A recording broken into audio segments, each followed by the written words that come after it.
अमरावती जिल्ह्यामध्ये पावसानं दांडी मारली आणि त्यामुळे शेतकरी आता संकटात सापडले। आधी सोयाबीनचं बोगस बियाणं, त्यामुळे शेतकऱ्यांवर आता दुबार पेरणी करण्याची वेळ आली आहे। आता पाऊस बेपत्ता झालाय, त्यामुळे तिबार पेरणीची शेतकऱ्यांवर वेळ आली आहे। गेल्या 8 दिवसांपासून पाऊस बेपत्ता झालाय, त्यामुळे तुषार सिंचनाच्या माध्यमातून शेतकरी पिकं जगवण्यासाठी आता धडपड करू लागलेले आहेत।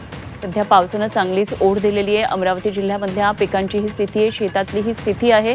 पावसानं दडी मारली आहे, त्यामुळे शेतकरी सध्या संकटात सापडलाय। कसंबसं आपलं पीक वाचवण्याचा अशा पद्धतीनं प्रयत्न करत आहे। स्प्रिंकलरच्या माध्यमातून पिकांना पाणी देऊन पाणीही वाचवलं जातंय आणि पिकांना जीवदान देण्याचा हा प्रयत्न सुरू आहे।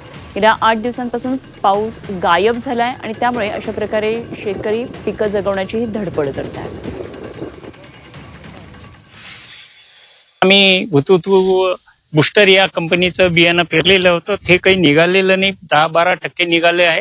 त्याच्यानंतर दुबार पेरणी केलेली आहे, ते पण आता पाणी नसल्याच्या कारणानं आम्ही तुषार म्हणा का स्प्रिंकलरच्या साह्यानं पाणी देत आहोत। आता निघालं तर ठीक, नाही तर मग आता शेतकऱ्याचं थोडं बहुत आता निसर्गही साथ देत नाही।